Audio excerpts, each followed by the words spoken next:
大家好，我是 Paul，然后非常欢迎大家来收看今天的虚幻生命混种转殖与创生的线上论坛。然后我是主持人 Paul，然后我们今天其实主要访问的是 Arne Hendriks，然后他是荷兰的艺术家，然后也是研究者，也是策展人。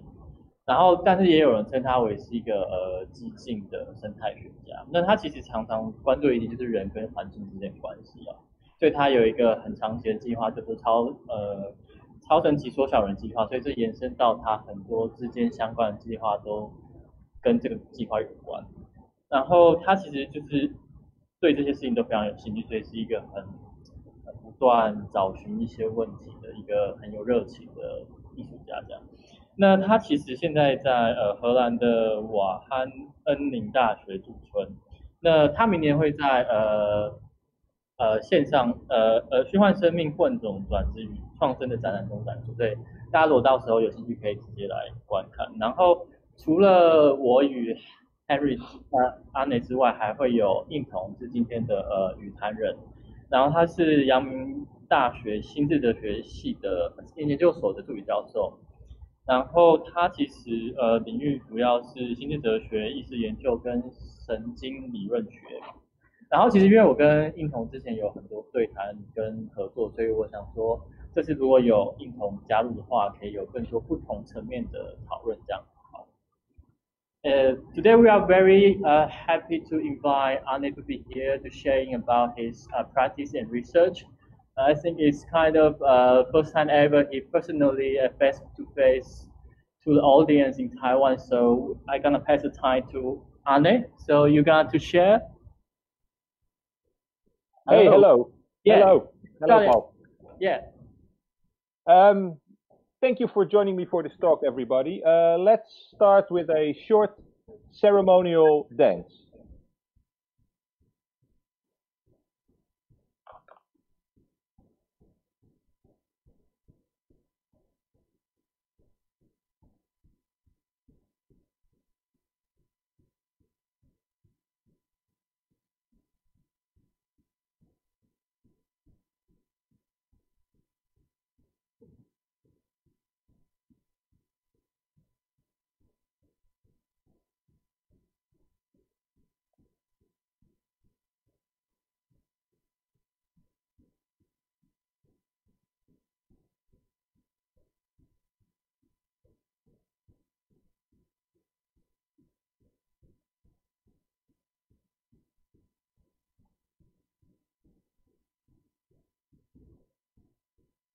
In 1994, Rod Stewart gave a legendary concert on Copacabana Beach in Rio de Janeiro in Brazil. But it wasn't so much legendary because of the music, although, I mean, the music was fine if you're into Rod Stewart. It was because between 4 and 5 million people showed up, making it the concert attended by the largest crowd in human history. 4 to 5 million people. Now that is an interesting number because that is the number of people that were alive on the planet today in 10,000 before Christ, at the dawn of the agricultural revolution. The agricultural revolution, to some is the first truly disruptive cultural event. If Rod Stewart would have given this concert in 10,000 before Christ, he would have had the entire human population right there in front of him. The rest of the world, the rest of the planet would have been completely empty of people. Rod Stewart steps forward and plays a Curtis Mayfield song.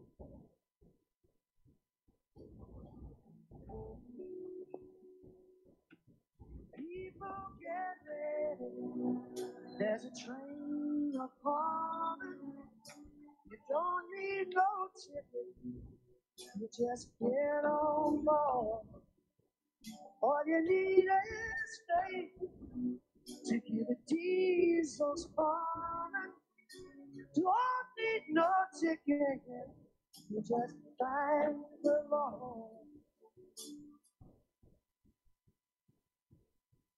people, get ready. Ready for what? Can you imagine what it would have meant if all of humanity was right there in front of you? What if you had a chance to talk to all of us, to speak to us, to ask us something, to inspire? What would you do?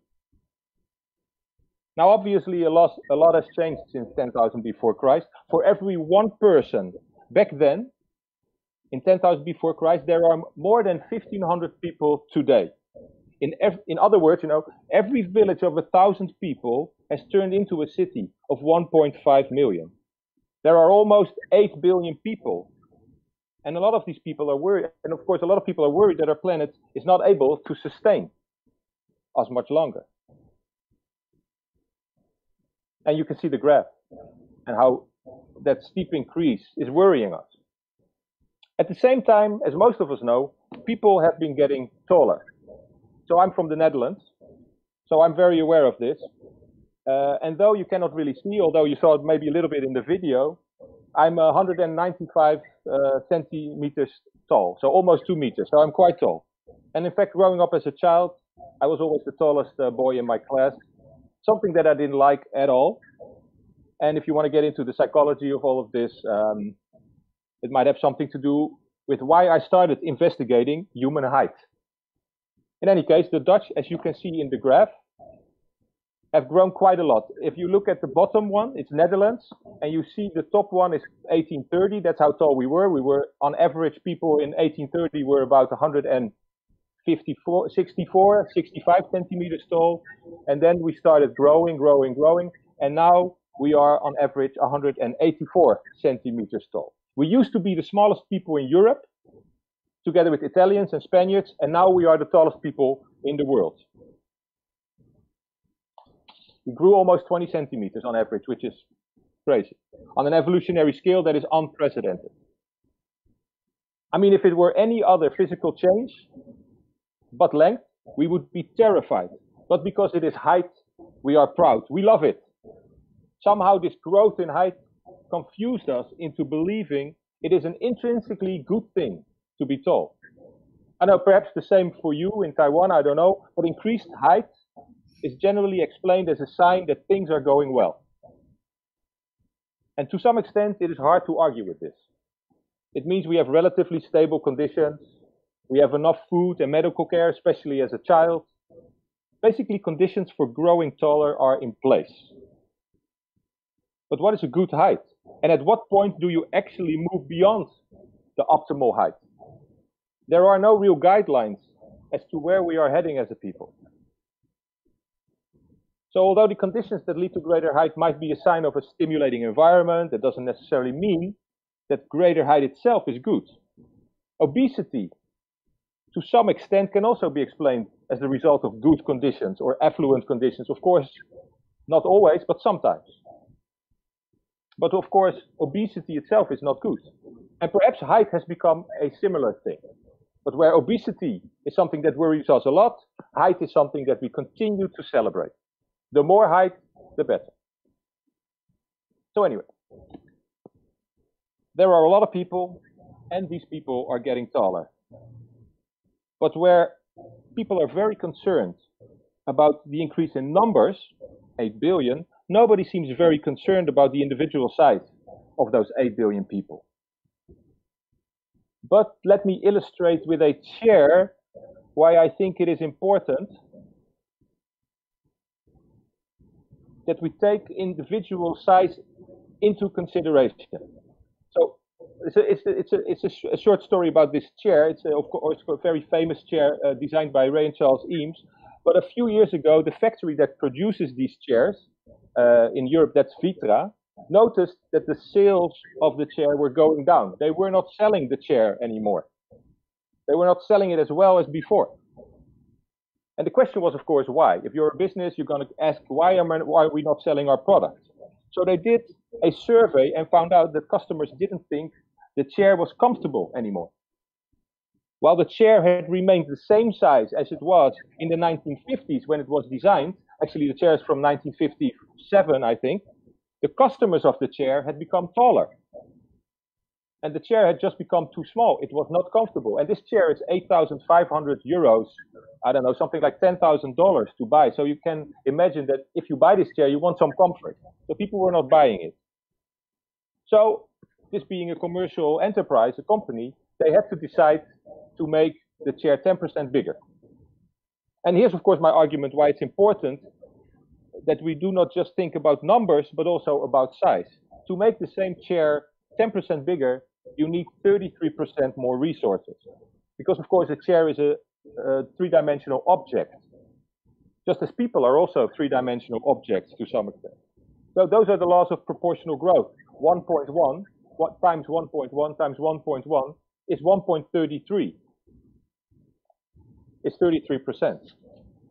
Now, if you multiply this 33% more resources across the world for all the chairs we produce, you can imagine how many resources we need. And of course, that's not just for chairs, but for any three-dimensional products we need, like houses and cars. And in fact, we need more of everything, food, energy, because we are with 8 billion people, but also, and to some degree even more so, because we are getting bigger. Just consider this. If there is a 10% increase in population, we can more or less expect an increase of 10% in resource needs. But if there's a 10% increase in the height of a population, we can expect a 33% increase in certain resource needs. Perhaps not all resources, but many of them. So it is definitely something that needs to be considered.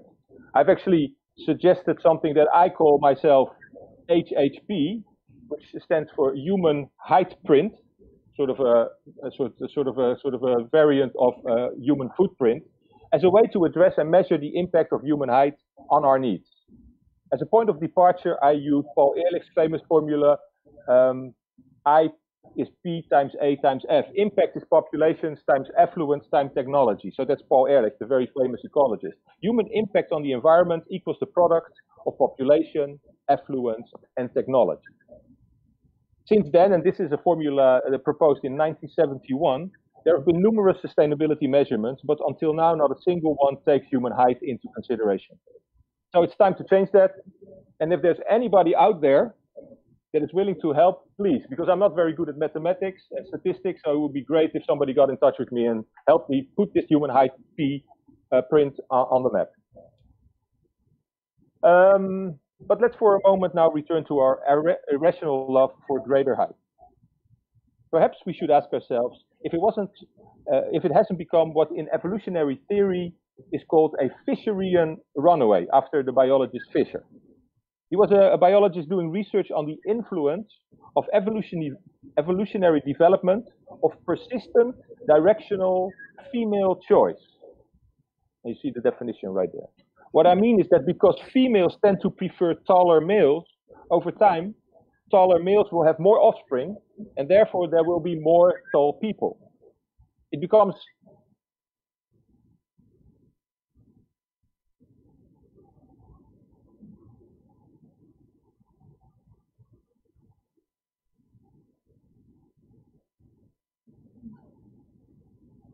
Hello? Hello? You're still there?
不好意思，因为刚刚那个讯号有点问题，所以我们要等一下阿内回来。但这段时间我会跟印彤好好聊一下这个主题。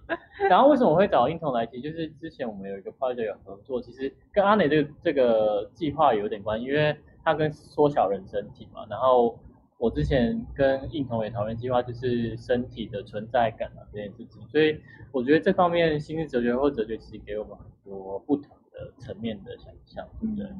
所以像对你来看那个 Arne 这样子的作品，跟你自己就是我觉得也许可以从你刚才讲的是单位人这个作品，或者是之后有个舞蹈那个器官换了之后的改变，对，你说我对他的作品有什么感想？或者是我觉得也许我们可以就是趁这个时间来聊一下说这一类的作品，对，就是像那个 Arne 等一下可能就会开始谈说，就是一个缩小人这样的一个情境，对，可能可以带给我们什么样的一些想法或者反思。那就是先抽象来看说这一类的，就是我们像用思辨设计这样来想说某一种虚构的一个情境，然后用这种方式来反思当下的一些问题的这种做法，是推测设计跟生物艺术很常用的一种手法。对于推测设计来说是，但是生物艺术本身是很多技术层面的事情，所以有些时候不一定会讲到这么未来，而是单纯对于生物本身或者生物材料的一些应用，但是也有一些，比如说是 focus 在现在，是单纯的实验，但是因为推测设计很多部分在讲未来，所以需要一个想象空间去给予时间点往前拉，或是你会觉得那东西很不可能，所以我觉得是并行的状态，但是依据不管是艺术家或是设计师，他们有本身喜好的东西，然后去讨论，所以我觉得都有可能发生。对，然后像阿内这个，我觉得是蛮有趣，因为这非常直觉，因为就是那个量体就在那边，所以当人一个缩小之后，它就会产生它跟这个世界的量体的差别，对，就很明显之后，我们可能会吃比较少啊，占据比较多世界这个空间啊，我们的房子可能会缩小啊，是不是这样人类可以多活久一点？因为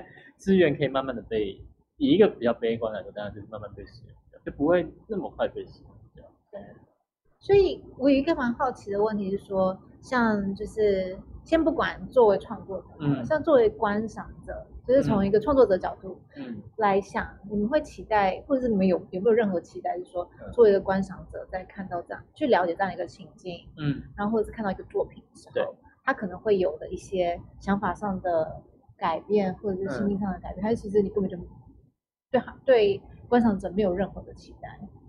你是说希望观赏者有什么样的改变，对不对？或者是什么样的一些想法，或者是他在做的时候，他应该就是怎么样子算是你觉得就是有成功打到观者的心吗？我觉得是，如果他会开始问一些问题，我觉得基本上达到某些成功的开始，因为他会开始去思考一些事，因为人其实非常直觉嘛，你会去问问题，代表你有在思考。那假如他什么东西都没有回应，就知道这个肯定有答案。可是问什么样的问题都可以。我觉得如果是一个创作者，或是你有一个主题想要表达，当然是在这个你的大主题的某种框架下，他可以回应相关问题。如果他回应的问题是失焦，那也许就代表你表达上有些没有到很好的地方，所以他误解了。所以你就可以反思自己到底是哪边没有那个沟通上没有做好。但是如果你当面在，可能就可以跟他去直接去互动说，我其实想要表达什么。但是大部分很多的展览是创作者不在的，所以这场就会需要你要怎么在视觉语言上或是各种方式来让观者可以很不会会错意的理解你的 idea。所以但这其实蛮难的，因为通常可能在像是比较互动性比较强或者比较直接，就是比如说舞蹈啊或者是演戏行为表演，那也许可能比较直接。但是如果是一个静态的展览，那就会因为我也不就是比如说每个不在现场，那我觉得怎么去得到观者的 feedback 这件事其实蛮有趣，就是假如未来有些状态是可以收集他们的一些 feedback，但虽然我们是静态展览，但是我们可以怎么样去收集？因为像之前有一个艺术家跟设计叫仓武长爱，他就会在他的展览上有些是收集大家的意见，所以那就可以知道某些观众的想法。我觉得不然他就说，我觉得你作品超棒的，或者我觉得议题感同身受啊，我觉得是非常直接，因为是很不一样。因为你有时候你认为你展示的方式是 OK， 但是也许观众完全 get 不到。所以在得到用一些方式得到 feedback 之后，你们就会再透过用这些 feedback 去修改自己的作品。我觉得多多少会，但是也有，我觉得应该也会有耳根子很硬的人，就是我就是要这样表达。但是我觉得我是会试着修正，去让看的人可以理解，因为才可以达到一个正向的表达，不然你就很像我就是要说这个，然后你有没有接收到都不在意，然后我觉得这好像有点少一点。对，因为我觉得有一个很有趣的地方，是因为 Paul 有跟我提到说，就是 Arne 这个缩小人的计划，其实是一个非常长期的。对，从大概2012到现在，我们刚刚有聊一下，说他会持续到他 end of life， 所以一辈子的计划，他一辈子的作品，所以我就说他应该要传给他的小朋友，对，可是我就还蛮好奇，是说是不是对于一个艺术家来说，他们都这种一辈子的计划，或者这种那么长期的计划是常见的吗？我觉得也有，就是比如像有些人对某些主题就非常有兴趣，像阿内对身体，像就是配音，就是之前演讲他就对病毒很有兴趣，所以有些我觉得取向不一样，所以我觉得都是有可能。像谢德庆老师他就做了很多是身体啊或者时间上的，所以我觉得是看个人不同的兴趣，然后不同的，当然有人可能非常快速，就是我对这件事情非常兴趣，就会换来换去有很多东西。像广义他就很多面向的做，我就也没有到那么多，我可能会有某些关注的点慢慢拉出不同的线，所以但我觉得很有趣，就是你会发现这个艺术家或者设计师的思路，比如说有人就是想要做哪就是做下去，但是他可能觉得这个东西要慢慢体验，或是经由生命的不同吸收，也许对他的作品非常不一样，是回看啊。所以有一些人的，就是有一些艺术家的做法，像 Arne 可能就是在一个作品上去做累积，对。但另外一些可能就是在不同的作品，然后去从不同的方向去连接，可是最后你要去看它的累积，可能是在不同的作品之间的转变。对，或者它其实背后也有大的构造，也有可能，就是他可能回应的那个问题太大，他想要找一个比较几个小的具体的东西去呈现出来，对，所以我觉得阿内能这样做下去也是蛮厉害，就是一生就是一直从头，但是我当然应该会问他说这开始到底是什么，因为我很好奇为什么。可是我觉得他刚刚其实已经讲了一些对于他小时候他自己身高特别高对，因为荷兰人特别高，对，然后他又超级高的。但我不知道他几个。他刚刚好像有说是，我记得好像195，对不对？我还是矮他一点，所以我觉得这都会回到艺术家本身的亲身的体验这样，对，所以会有很多自发性的那些想要做的事情，对，我们可能还要再等一下。Arne失踪了。他可能去缩小了，所以要等他回来。缩小都找不到，那就趁这个机会来 cue 你好了。好，像我们刚刚聊说，他的作品是去谈我们针对一些议题，像他可能提到的一个议题是说跟资源相关的这样的一个议题，环境啊，人跟资源之间，然后所以他的采取的一个做法去设想这样的一个情境，那个情境是操弄自己的身体大小、身高这一块。然后那之前谈到说你也有在做跟身体相关的，就是去探讨自己的身体，怎么样去改造自己的身体这一部分。你要不要聊一下你的作品？我的作品其实一开始会跟身体有关，跟阿内很像，就是我有个作品。而且你也有舞蹈在里面。没有，应该是最早那个吃腐烂食物的记得。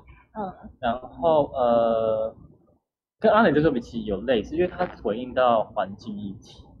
然后那作品其实也是要回到环境议题，然后就是改变自身，去解决某些应该说承担后果，就是人类造成的后果，然后去经由科技去改造自我，来去解决这个问题。所以那时候那个作品叫《人类猎狗》，其实是想要做这件事。但我觉得可能跟阿内想要心情差不多，因为我们知道，因为有人类之后，其实环境慢慢受到很多破坏啊、污染啊。那我们常常的做法都会是以人类为中心的，都会去改变其他物种、改变植物、改变环境、改变动物、改变植物。但是，是不是我们应该要 take a responsibility， 就是我们改善自身来去解决？我觉得是一个蛮有趣，跟是某一种负责任的一个做法。对，可是我其实我之前就一直想要问这样一个问题，就是说，像我们这样的一个出发点，就是作为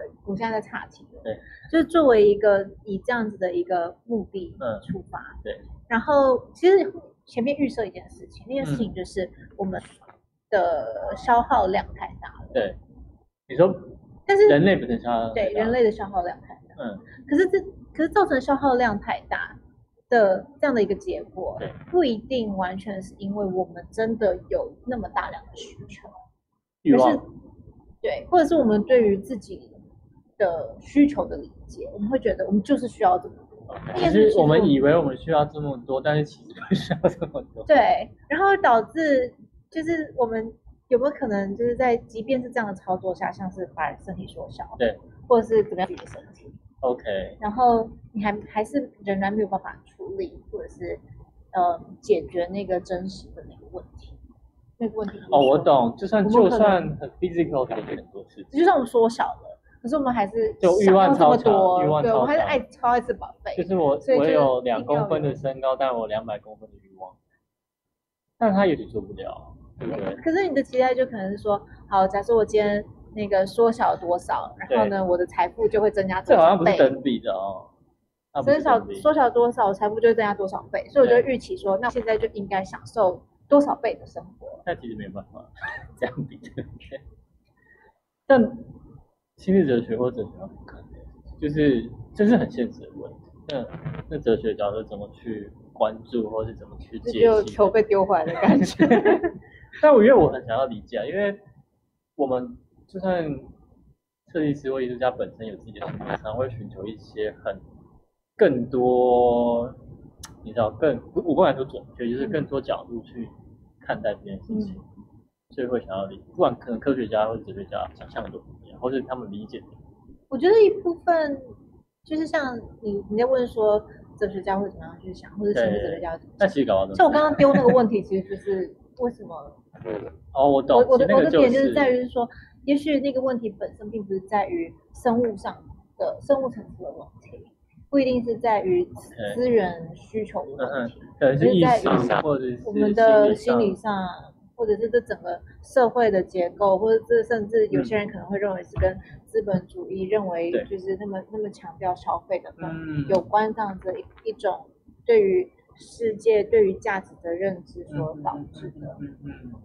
那所以我刚刚在问那个点，其实就我懂，就已经在展现你想要了解那个。没错，一方面也很有趣，就是我们可能一开始都会选择很直观或者很具体的事情开始去改变，比如说身体，因为这非常直接。那一个很意识上或者心理上的东西，我们不知道，也许也会有想到，但是可能会放在后面去从身体慢慢去开始改变之后，也许那个很内在的事情开始去处理它。但是其实我会发觉，以我来说啦，我对于那个事情还是有兴趣，就是你说哪一个心理上就看不到，就是从身体改变，那大家好像都觉得就是那样，但是可能我在追寻的是那个心灵上，就算我们缩小，那我想要知道小到底在想什么，对，我超小，但是搞不好我觉得我没有改变啊。其实我有感觉得出来，是说那个像很多在处理说我怎么样去改造自己的这些计划，它其实更深的问题是在问说我怎么样去理解我的身体，我怎么样去面对我身体上的改变，然后有可能是在探讨一个整个社会就是一个社会脉类之下去理解说这样子的认知有什么样的影响。那或者是有可能是在于一个改造一个比较科技性的一个脉络下去问类似的问题。所以我自己从我的兴趣，像我就会一直在跟你们说，为什么都是 bio art， 为什么没有心智，就是从心智这边去结合。但我觉得是 connect 在一起，就如果是生物艺术主义，这个是可以。因为心智也是某种 bio， 对，所以我会觉得，因为从我的角度，我觉得你们一直在，就是好像都有要也有啦那个问题，但是每次都叫 bio art， 就是我都没有踏进。对啊，然后为什么就一个群组？但我觉得是 part of it， 就是他在那边，就是我觉得会有人对那方面有兴趣，然后这是一个更抽象的事情。对，阿内还没回来吗？讲者还是阿内还在什么？他可能等下会变大回来。他再不回来，你等下就只好跳那个舞。我不会跳。对，我觉得，我记得你常常会说，你会想要了解我们这些，比如说我们做的作品。我记得你有问过一个问题很关键，就是想就是比如说我们那样呈现，我们到底想要干嘛？我记得你有问过这个事情。我觉得这个是很有趣的问题。我觉得，也许艺术家有时候就是一个当下那个方式，但也有人可能会去想很多，所以有观众批评，我觉得是另外一个有趣的，就是他会这次玩，他下一次展览会有所改变，除了他本身的认知感受之外，如果有他者对于他那种感受，会不会去影响这个艺术家本身或者这个艺术家本身的想法？但有些人可能不会改变，但是我觉得那个会是对我来说会是有兴趣，或者有趣的。我自己是觉得，就是其实我也一直在想这样的问题。像之前我有请你来我的课上，对，课上演讲，然后你讲完那一次之后，我的感觉就是，我觉得，其实这件事我们本来就有共识，推测设计跟分析哲学有很多相似之处。对。那两边其实是可以互相帮忙。我也觉得是。对，然后特别是我觉得推测设计你们有很多的手法，跟你们实际上去怎么样子把一个情境去实现出来，然后用一些实际的物品啊，或者是画面的呈现、影片的呈现，可以让观者更容易进入那个状况，然后去入那个情境当中去想一些问题。所以我觉得你们的做法或是你们的方法，其实是可以帮助哲学跟观者去做结合，或是跟大众去做结合，因为很像是那个 public communication。对，然后他可以去带大家去一个比较，可能是用展览的方式，可能用其他方式来去进入一些哲学问题。但从另外一方面看，其实有时候我会觉得，就是很多你们的作品其实就试图要去回应一些哲学问题。但我觉得是对，但我一直觉得两边好像都可以在互相帮忙做更多地方。像去看一个你们的展览，然后我就会有一些疑问或者是一些想法。然后这些想法呢，我作为一个观者，我就在那边就是在一个第一个层次里面出现一些想法。那我就会很希望，就是当这些想法出来的时候，可以有更深的一些东西来当下吗？或者是不一定要当下，但是用某一种方式可以 catch 你的那个，不一定是要真的直接回应我的想法，而是可以让我再更深的去想第二层。所以你觉得有时候那些作品可能没办法，可是我觉得拉不深。我觉得可能是那个就是观赏作品或者是观察作品互动的那种方式。对。然后也有可能是因为创作者很难都在旁边。对，也有差。对。然后所以导致说，很多时候会觉得就是有个东西在那里，然后但是没有人问，或是没有人试着去带领你去往下走，或者是回应某些，你就觉得怎么对，想要，又或者是其实本来就没有要处理，这也就是有可能就是其实你本来就打算要放给那个观者自己去，就是自己去多想这样子。对。那我觉得如果有没有可能，就是有没有可能有一种方式，就是说，好，第一层问完之后，然后再设计出下一层，因为像 Chapter 2，他们就进去我懂根据现在有的这几个就是跳出来的问题。maybe 他会指路可能大，比如说我之前有个作品，我有一个不同 section，或者是 part 1 part 2 part 3，那第一层就是可能要逻辑，也不一定要逻辑，就是你看第一层思考，第二层、第三层，然后最终你想要回应的那个核心是什么，然后透过这个顺序回应到。对，那可能就是我觉得可能是看作品吧。如果他这部作品的，我觉得像阿年也许有把它做到，因为他做了一生，然后他就是从他一开始到最后可能得到某种解答，那可能就跟着他的这个旅程，就可以看到某些。所以我还蛮好奇，是说像他这样的，就是做了这么长久的一个作品，是不是就是纯针对一个可能的情境，然后围绕这个情境去发展一些议题之外，有没有一个就是更结构性的，跟针对一个可能问题或者几个问题，然后不断的越挖越深，而不是挖的广。比如说一个很精准的问题，然后再把它往下。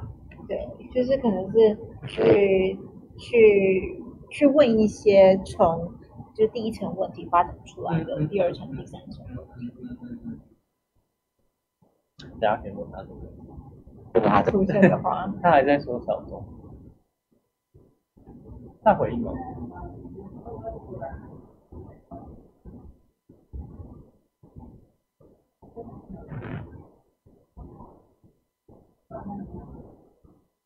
我们在寻找缩小的Arne。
Ask ourselves if it hasn't become what in evolutionary theory is called a Fisherian runaway. Now, Fisher was a biologist doing research on the influence on evolutionary development of persistent directional female choice. What I mean is that because females tend to prefer taller males, over time taller males will have more offspring, and therefore there will be more tall people because their offspring will also have those tall genes. And it becomes something of a self-fulfilling prophecy. How this can become a problem is well illustrated in peacocks. The female, the peahen, prefers males with very long tail feathers. This is because of the fact that a male is able to produce tall tail feathers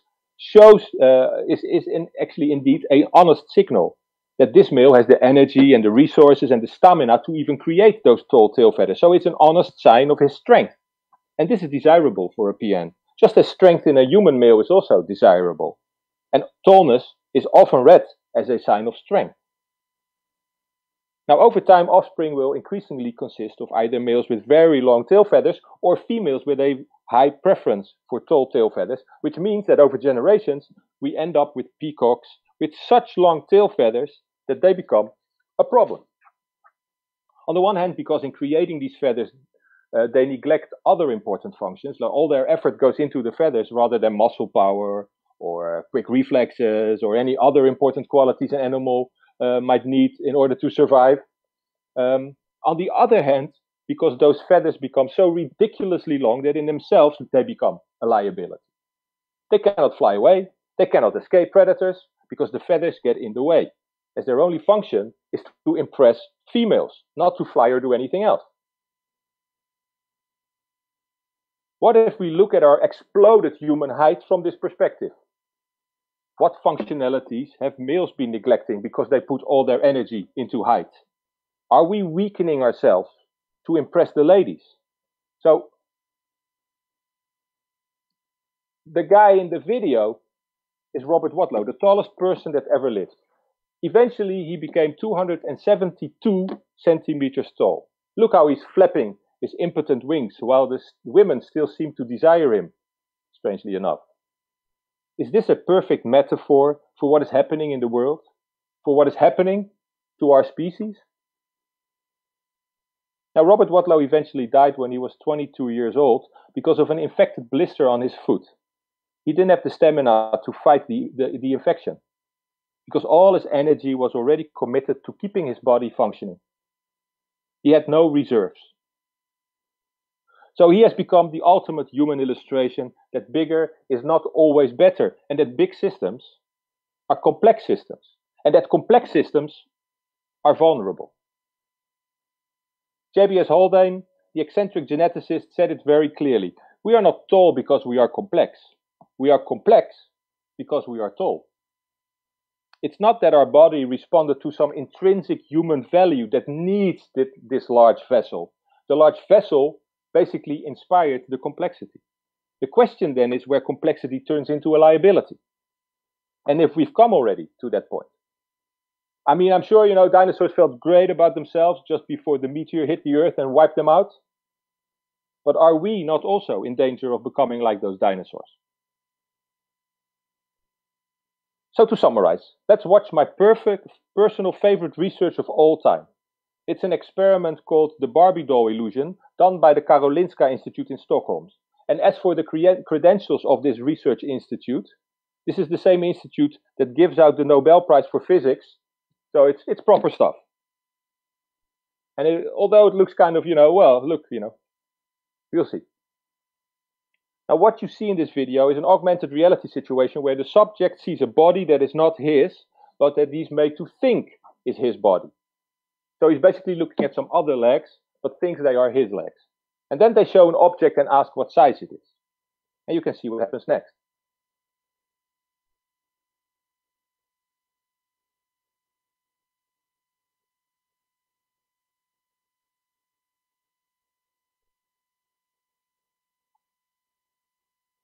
So let's pause it there for a moment. You see, what you see that it's obvious the object is much bigger than how he experiences it. Let's pause it there, because I think this is a perfect summary of what is going on in the world at this moment. While we are growing taller, everything around us is shrinking.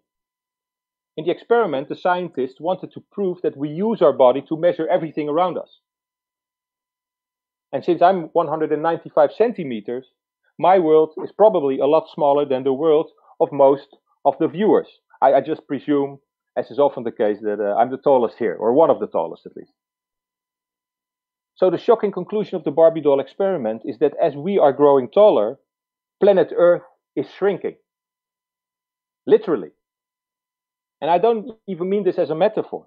For all of our practical experience and needs, the planet is really getting smaller as we become taller. So let's go back to the video, because luckily that also works the other way around.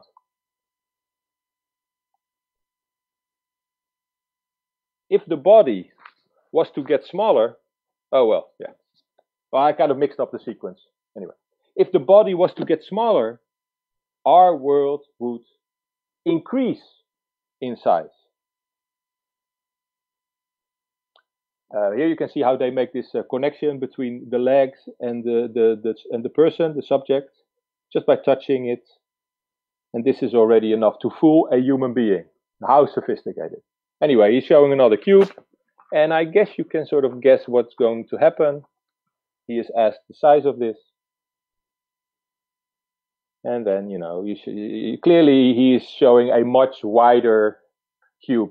So in his estimation, that cube is much bigger than it actually is.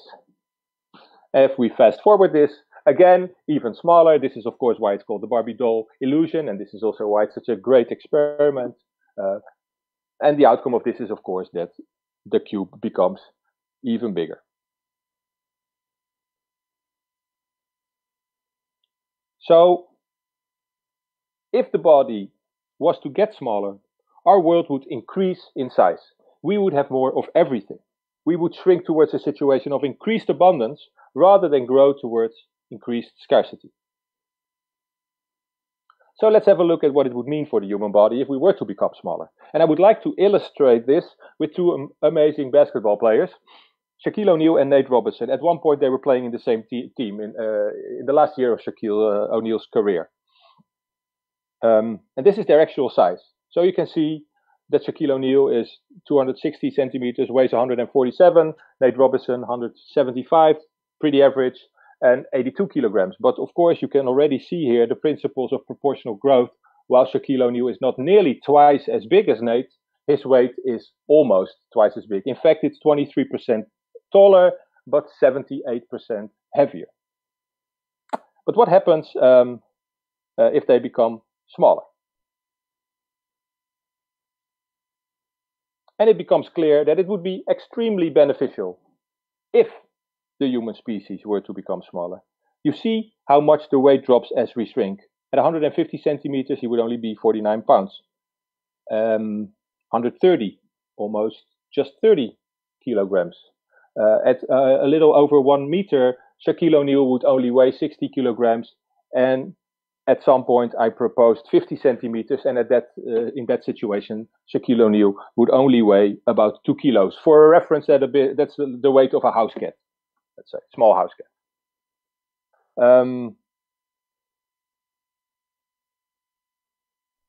And the interesting thing about 50 centimeters is that at this point we would only need 2 to 10% of our resources, because we would only weigh so little, right? Of course, that sounds extreme, but since we are in a state of what if, a sort of a state of suspended disbelief, let's for a moment consider what it would mean if we were actually to go this far. Consider energy use. We would already have all the power from sustainable and renewable resources. As you can see there, renewable resources in the green is 13.8%. Consider housing. I don't know how it is in Taiwan, but I think it is a pretty densely populated country, right? And in the Netherlands, it's the same. Here in Amsterdam, housing is a huge problem. But if we would be much smaller, we could split homes, redesign them, and maybe up to 20 families could live in a single house. And of course, then we could recycle all the stuff we don't need, or we could have it rewild, give it back to nature. And then, of course, there's food.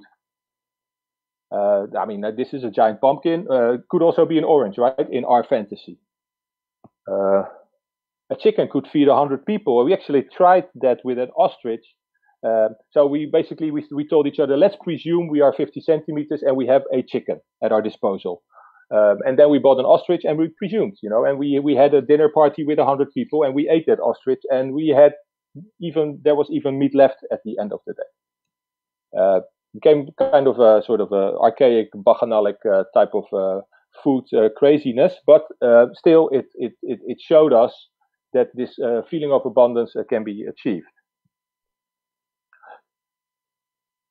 So, in the light of today's challenges for us as a species and for the planet in general, it makes a lot of sense not to pursue becoming taller, but to become smaller. But then, of course, the next question is how? So there are different ways of answering that question, but first let me take you on a journey to a colony of marine iguanas on the Galapagos Islands in South America. Every 4 to 7 years, El Nino, and I guess you've heard of El Nino, right? This weather phenomenon created by solar storms, which heats up the water in the Pacific. So, and that heating of the water creates problems for these amazing creatures because the seagrass that they feed on doesn't grow very well in warm water. And so there is less food available on these rocky islands, and there are very, very few alternatives. As you can see, it's already going through great lengths to get to its food. And also, being cold-blooded animals, when temperatures increase, so does their metabolism, which means they need more calories in order to do the same things. So they need more, and there is less. And this means that during El Nino, quite a few die, except for the ones that are able to adapt. And they do so in what is one of the most amazing evolutionary adaptations ever witnessed, I think, anyway. They shrink. Not just muscles and skin and fat and other soft tissues, but everything, including their skeleton. From snout to anus, these animals can shrink up to 20%. If I could do that, if I could be shrinking myself down to 156 centimeters, and my weight would drop to about 50 kilograms, half of the 90 kilograms I am now. And this, of course, allows the marine iguana to survive in times of scarcity. I mean, it's an amazing trick. This adaptive process is called the Dennel phenomenon and was first discovered by the Polish biologist August Dennel. He was actually investigating shrews, a small type of rodent, like a little mouse type. And he observed that the head of these shrews appeared to become smaller towards winter. In fact, he found that shrews shrink their skull also up to 20% in anticipation of winter. So even before they get into a situation of scarcity, they become smaller. So they don't need so much food. And then in spring, their skulls grow back and become bigger again. So size shifting, something we consider only possible in fantasy stories, does in fact really exist. I mean, it's completely against our current paradigm, of course, that growth is linear and only travels in one direction until we become very old and shrink because of the cartilage in our bones is drying out. So it's interesting, but I do understand that since these are animals that seem very different from us, although of course we can have a discussion about that, we must also look within our own species to find evidence that becoming smaller is indeed possible. So let's look at people. Let's look at some of my evolutionary heroes, and let's start with one of our most interesting ancestors, Homo floresiensis. This is a story of a group of Homo erectus finding themselves isolated on a relatively small island called Flores in Indonesia about 800,000 years ago. And where they lived until as recent as 15,000 years ago. And we know, of course, that small islands inspire interesting evolutionary responses. What happened next was what we know as a process of island dwarfing. Over the course of those next generations, these Homo erectus started to shrink until at some point, thousands of generations later, their average height was just 105 centimeters. Island dwarfism has been witnessed in many species on various islands, and on an evolutionary timescale, it can sometimes be very, very fast. The opposite also happens, and that's of course called island gigantism, where species become much bigger when they get trapped on an island. And interestingly enough, this is also to be seen on the island of Flores, the same island, in the Komodo dragon, sort of a kind of a lizard that became very, very big. I think they are something like 3 meters. You can still see them there. So there are several theories on how this works. One very obvious one is, for instance, that they change size because of the availability or non-availability of food. Obvious. But there is one theory that I especially like. Basically, there are two evolutionary directions. You grow tall to fight and defend yourself, or you grow small to hide and avoid having to fight. Up and down, two forces. But when an animal gets trapped on an island, their natural predators are gone, and they grow towards the size they genetically prefer to be. For small animals that have been hiding, this means on islands, they sometimes grow taller, as the force keeping them small is gone. For larger animals, this means they grow smaller, because they don't have to fight anymore. And this is what may have happened to Homo floresiensis. As it stopped having to compete with others, it became smaller. And that excites me, because that means that perhaps there is a smaller 100-centimeter person trapped inside of all of us.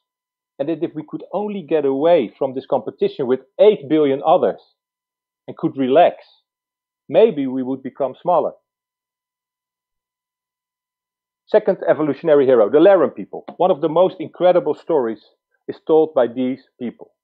Because of a mutation in their growth hormone receptor gene, they hardly respond to growth hormone and remain very small throughout their lives. Now, I don't want to over-romanticize their condition because it still comes with some serious negative effects, but apart from their incredible size of between 120 and 130 centimeters on maximum, they also seem to be immune to diabetes and to cancer. Now, how this exactly works is still being researched, but it seems that their small size has something to do with it. And considering that, for instance, cancer is a growth disease, it makes a lot of sense that if a body is able to regulate its growth, it's also better equipped to fight malignant growth. Third evolutionary hero. The Mbuti that live in the northeast of Congo, in the Ituri rainforest, have the incredible ability to regulate body size as well.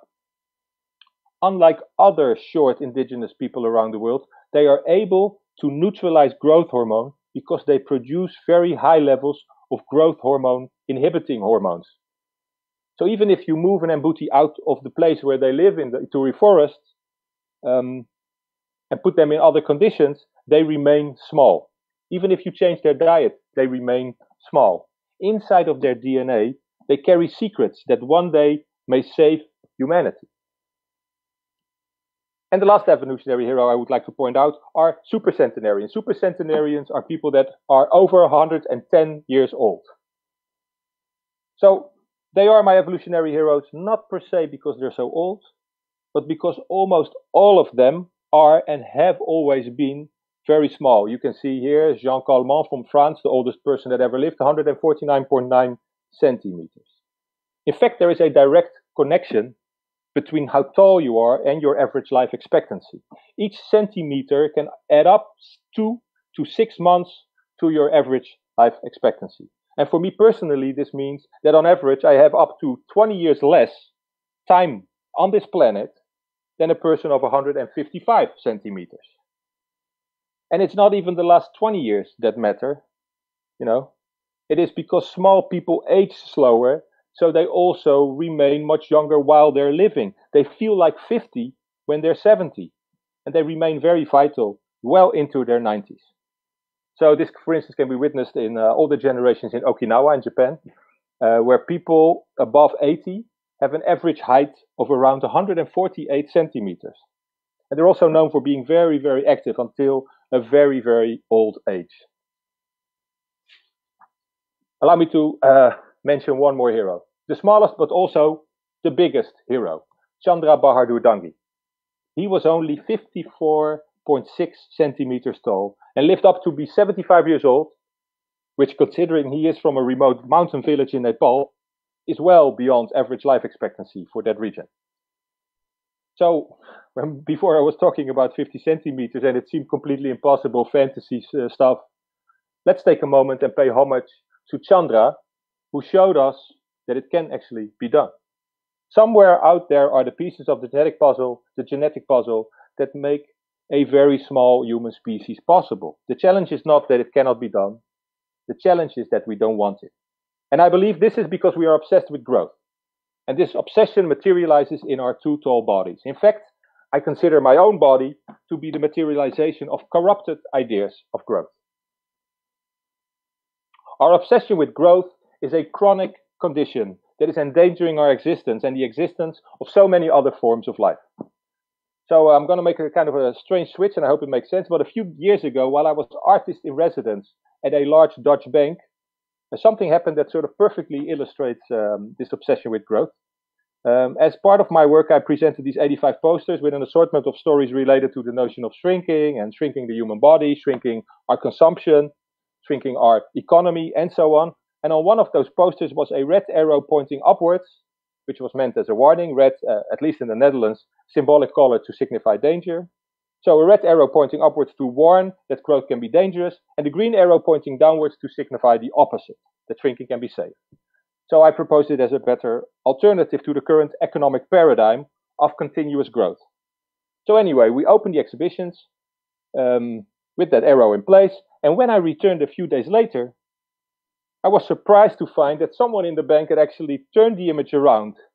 The green arrow was now pointing upwards,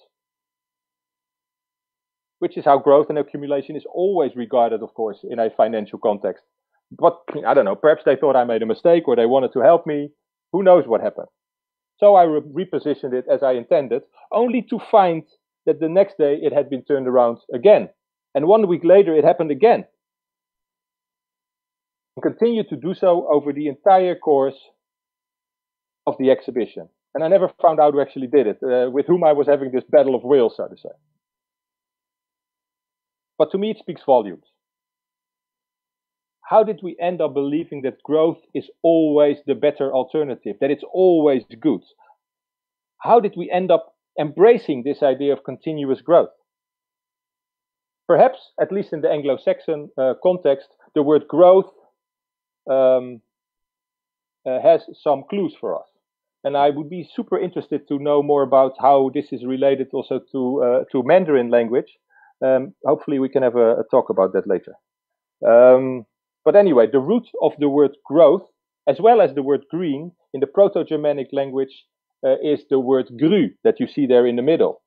Grü's meaning is something like the land turning green again in spring after the winter. So the first grass, the first leaves on the trees, the first signs of green in springtime. It's a wonderful moment in the year. Of course, surely a moment that ignites feelings of happiness and excitement, dreams of good times ahead. A little magic rooted in the experienced reality of the cycle of life and of the seasons. Grü, green, growth.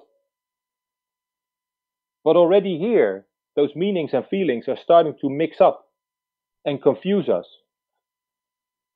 Growth. By giving a word to this specific moment in time, early spring, and then extracting it from that particular context and time frame, as alphabet-based languages tend to do, its meaning and our intimate understanding of it mutated and was corrupted. Grü originally takes place in relation to what went before and what will come after. It relates to spring as much as it relates to winter, summer, and fall, because it is part of a cycle. You know, in nature, continuous growth has another word, cancer. So growth as a promise sank deeply into the stories we told each other, and even into our religious texts. At least from a Western point of view, the foundational religious stories all have promises of abundance. The land of milk and honey, the river Al-Qatar in the Quran, Jesus turning water into wine in the Bible.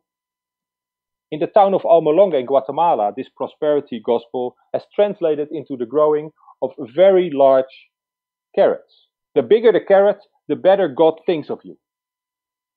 All you need is faith to hear the diesels humming. That was Rod Stewart was singing that just before. If you think, why did he start singing? That was the lyrics. Anyway, God is in the carrot. But if you have a very small carrot, obviously God doesn't think very well of you. Anyway, as I said, I believe this confused idea of growth and size has also materialized in the body. My almost 2-meter body is the result of corrupted ideas of growth. It is confused flesh. It needs guidance. It needs remembering where it came from. It needs to return to a natural cycle. Just as the word growth needs to return to that cycle. There is no eternal spring for either of them. And we also don't want that to be eternal spring. So in other words, we need alternative stories that allow us to embrace a different direction. And the good thing is that when we open up to this idea that we are confused flesh, it quickly becomes apparent that the idea of shrinking and small is beautiful have always been part of our culture, and that although the last century the dominant ideas have been continuous growth and bigger is better, the small has nestled itself in spaces where it's waiting for us to invite it back into reality, waiting for the right moment to come out and inspire a change. Sometimes it was hiding in plain sight. In other cases, it was much more obscure and almost impossible to trace back as a desire for smallness. So I want to share with you some examples. And perhaps it is no surprise that the place where it has been hiding is often the arts. Because, all these are sort of typical storytelling disciplines. Mental spaces for keeping ideas alive that have trouble surviving in the so-called real world. At least at the moment. So, at a second glance at our culture, we find that it is full of non-dominant stories waiting for their moment to come out. And I'm sure you pick up on how that resonates with things that are happening around the world in this very, very moment, right? Non-dominant stories waiting to spill out into reality. But let's look at smallness and how that relates to various types of art. So, for instance, of course, literature, shrink literature. This is an image from Gulliver's Travels. Actually, it's the wrong image because he should be very small. This is when he goes to Lilliput. There's another section in the book, Gulliver's Travels, where actually he goes to Brobignac, and then he himself is very small, and he describes the world that he sees around him in perfect language. It's a beautiful book. I can recommend it. Gulliver's Travels. It will inspire you to become smaller. Of course, lots of films have been made about this theme. The Incredible Shrinking Man, that gave the name to this project, but there are many, many others. Recently, there was the film Downsizing. Not the best film, I have to say, not the best one, but still playing with this idea of becoming smaller. Honey, I Shrunk the Kids, Fantastic Voyage, Inner Space. So many. Sometimes dystopian, but sometimes very sort of open and free. I'm going to skip this because it's too long. It's the final sequence of the film The Incredible Shrinking Man. And in it, sort of, he describes coming to terms with the fact that he is shrinking. Because in this film, The Incredible Shrinking Man, what happens? He becomes so small that at some point he just disappears from view. To anybody, that would be scary, but somehow our protagonist in this film embraces the idea. You can see the text there. Sculpture. This beautiful installation by Robert Terrien of very, very large table and very, very large chair, where you can almost imagine being a child again and playing underneath the kitchen table when your parents are having serious discussions with the neighbors, right? So this is very, very, very big. You see the people right there. So high art, but also amateur and popular culture. This is Jim Yell. Jim likes to spend his vacations visiting very big things. But with a slightly different perspective, what we're actually looking at is a person who would like to become a lot smaller. So it also depends on perspective. Or there's a restaurant, I think in Texas somewhere, where you can where there's a wall full of photographs of babies put next to what they call the baby burrito. There are hundreds and hundreds of these photographs there. Of course, this is kind of a sort of manifestation of the desire for smallness and for abundance that smallness would bring. More obscure, the strange phenomenon of microphilia, people visualizing their sexual fantasies of having a very, very small partner. And they do it in comics and they do it in collages. And I know it's obscure, but its appreciation and desire for small is keeping something alive that is vital to our future. Not in any literal way, but as a deeply emotionally felt understanding of the beauty of small. At this point, the idea of small needs all the help it can get. And we will not discriminate against counter desire. Actually, that also spills into mainstream, where this is Lady Gaga trying to sell a perfume with all these small people crawling all over her. So anyway. Oh, yeah. This is a film about an animal, a red-eyed tree frog, and somehow it just translates this idea of smallness into mating rituals of frogs. And of course, it's again is a metaphor for what I think would be a better judgment of especially human females towards human males.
So yeah, that's the other step. So anyway, high and low art kept things alive, but the awareness of the power of small has been spilling into other disciplines as well, most notably economics.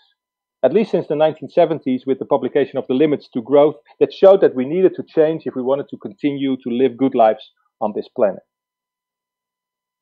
Scientists of various backgrounds, especially economists and ecologists, have tried to change the paradigm of continuous growth into one of greater harmony. One example is, of course, as you see here, Fritz Schumacher's famous book, Small is Beautiful.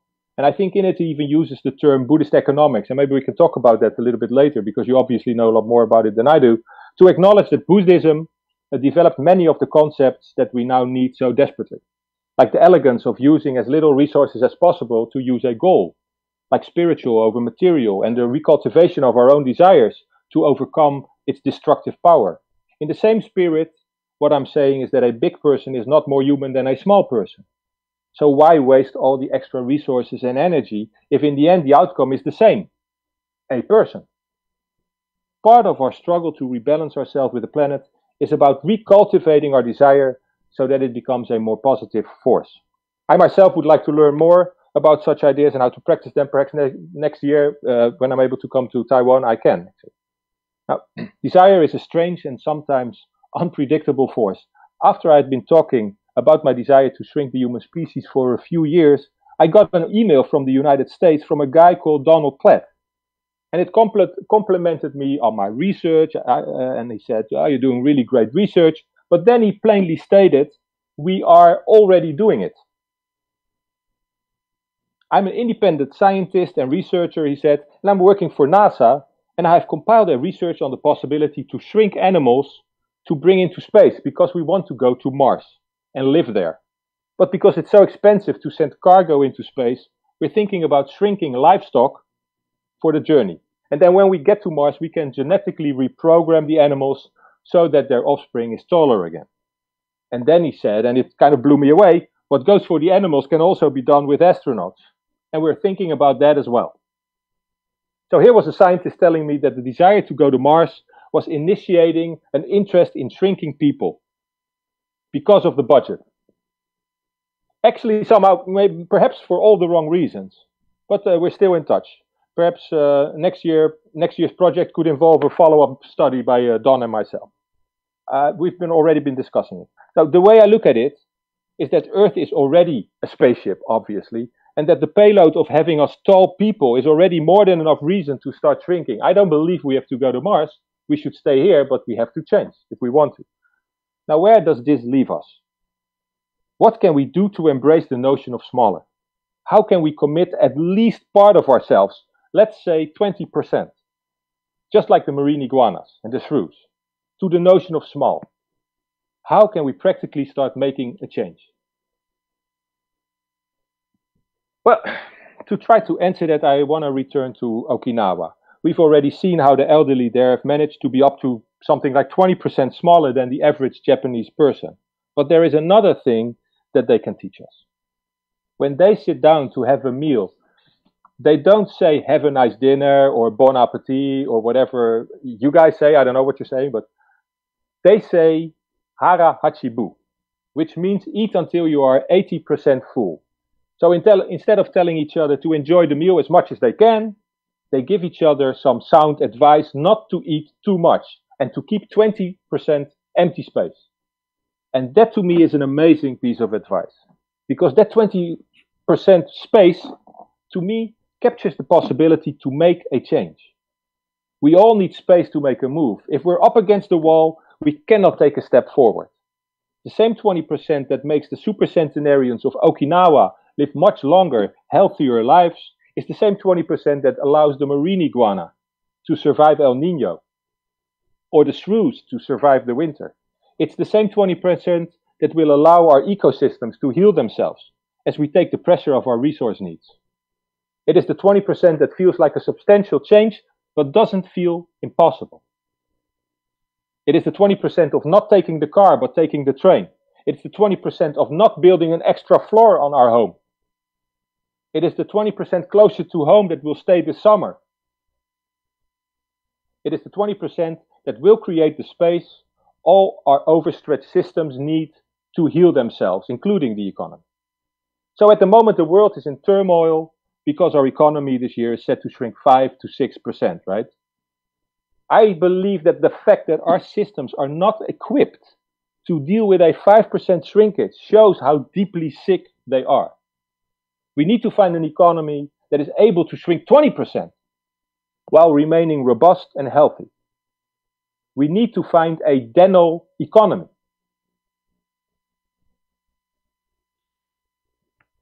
So, was all this growth that we have experienced, was it meaningless, for nothing, a waste of time and energy and resources? To some extent, maybe yes, but not all of it. And here I want to introduce you to my BBB theory, which stands for bigger before better.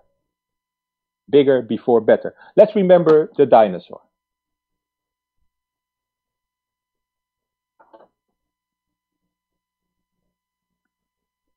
As it was growing bigger and bigger, it needed to come up with so many innovations to keep itself going. It needed better organs, it needed a powerful heart, and most of all, it needed strong bones to carry its enormous weight. The dinosaur was an inventor. But then, because of changing environmental circumstances, some of those dinosaurs started to shrink. But as they were shrinking, they carried with them the information, the knowledge it had taken them to be very, very big. All those innovations, like how to make very strong and very lightweight bones. Of course, they did not throw that information away, but kept it safe, hidden inside of their DNA. And when the right moment came, they evolved into birds. It was the information gathered while they were growing tall that enabled them to create the very lightweight skeleton that allowed them to fly. Sometimes we learn something from being very, very big that allows us to be something better in the future. Let's presume that is also the case for the human species. And I'm not just talking about my body here, but also about our systems. We've learned many things, but now it is time to step in front of the mirror and look at this large amount of confused flesh and ask ourselves the question, what is the bird inside of me? So thank you. That was my presentation. I will now quit my presenter mode and see if anybody's still out there. I have no idea. You are. You are there. Maybe you can close it. Maybe we can see you. Yeah. Yes. Thank you so much for the inspiring speeches. I'm going to ask you just a few questions, and I'm gonna help an audience to ask you a question. Is that she's very curious, if we as a human become smaller, are we going to have a stronger desire to breed more of us? That is a very, very essential question. It's also a very, very good question. But consider this. As we will shrink, we will grow towards a situation of greater abundance, greater affluence. I feel there will be more for everybody. And as we've seen in history, is that when people come to an affluent situation, they don't have more children. Actually, they have less children. So as we have more because of shrinking, I believe that actually population will also remain stable or become smaller even. Okay. Yeah. So just wanted to have a follow-up question. It's kind of related to the question Paul just asked for the audience.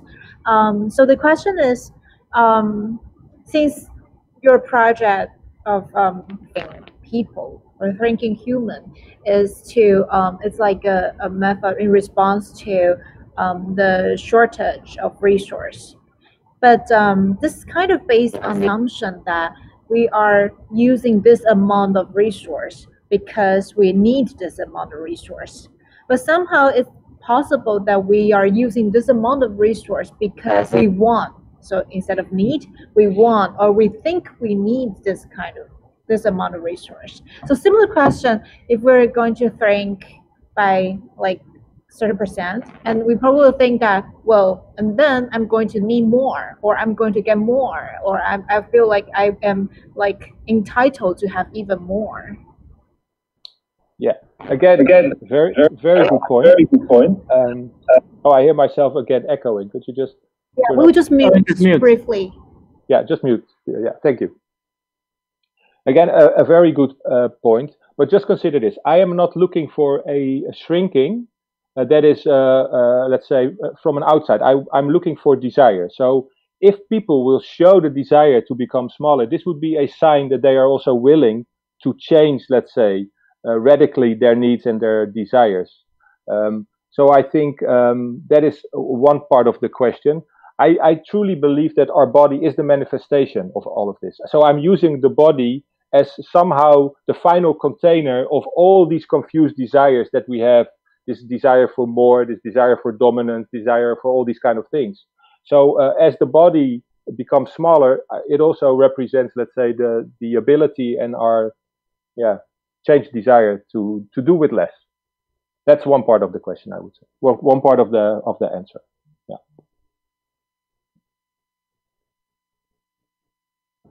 Okay, I'm going to ask you the last question, very simple one.